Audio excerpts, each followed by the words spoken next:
Good morning and welcome to KidNuz. I'm Tori. It's Tuesday, June 16th, 2020. And we begin with, it's a bird, it's a plane. Nope, it's a drone dropping off some library books. That's the brainchild of one librarian in the Montgomery County School District in Virginia. Kelly Pasek was worried that kids wouldn't get to read much with schools and libraries closed most of the spring.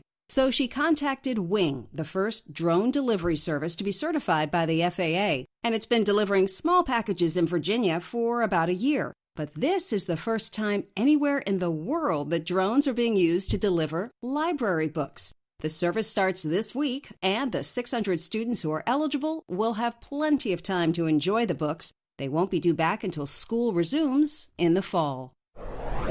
If you have a bike, consider yourself lucky. Families going stir-crazy inside their homes, commuters leery of using public transit, and fitness buffs locked out of gyms are all clamoring for pedal power. For months now, mass retailers like Walmart and Target report being swept clean of their supply, and independent bike shops say they're also overwhelmed with orders. Another reason it's so hard to find bikes in the U.S. right now? 90% come from China, where production shut down and is only just now resuming.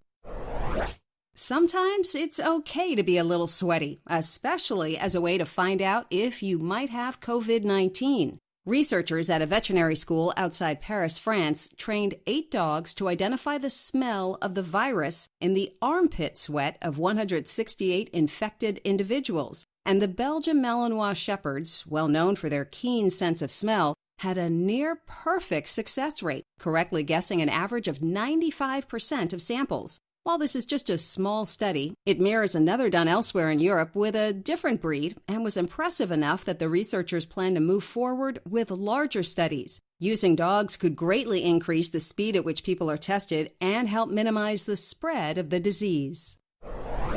The Japanese company that created Hello Kitty is saying goodbye to its founder. 92-year-old Shintaro Tsuji started the business 60 years ago and was one of the first to see potential in the character licensing business. Hello Kitty was created in 1974 and debuted on a vinyl coin purse. She has since appeared on everything from sneakers and paper towels to chopsticks and panini makers. The cartoon cat's appeal was a big reason in spreading kawaii, which is Japanese for cuteness, all over the world. Tsuji's 31-year-old grandson will take over as chief executive on July 1st, though his grandfather will be keeping a close eye on the business, staying on as chairman of the board.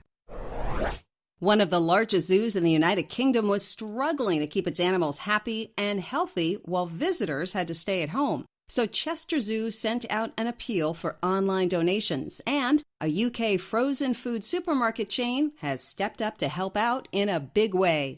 In fact, the Iceland chain adopted all of the penguins there, paying for their food, home, and care. And their numbers are growing. The rookery of penguins just welcomed 5 baby chicks. And even better, thanks to all the publicity of Iceland's adoption, the zoo's crowdfunding platform has suddenly been overwhelmed with over 2 million British pounds, or $2.5 million US, in donations in 2 days. That's it for KidNuz. A big thank you for all the generous donations to help support the production of this podcast. If you'd like to make a tax-deductible donation, just go to our website, www.kidnuz.org. Now, the KidNuz quiz. Where do 90% of bicycles in the U.S. come from?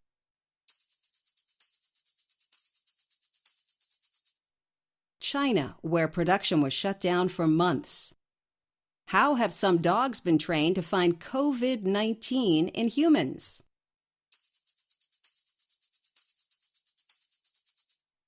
By smelling their armpit sweat. What change is happening in the Japanese company that created Hello Kitty?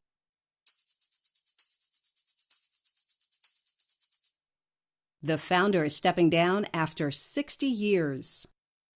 What are drones starting to deliver this week in one school district in Virginia?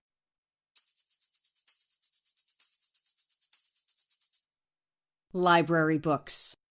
In one for the road, Michael Jordan and his Jordan brand have announced a $100 million donation to organizations supporting equality and social justice in the wake of Black Lives Matter protests. The donation will be given over the course of the next 10 years to organizations dedicated to ensuring racial equality, social justice, and equal access to education. Dedication to these issues is nothing new for the NBA legend. For the past 6 years, the Jordan Wings program has awarded college scholarships to over 1,800 teenagers. In Jordan's statement, he said, quote, "Every one of us needs to be part of the solution, and we must work together to ensure justice for all."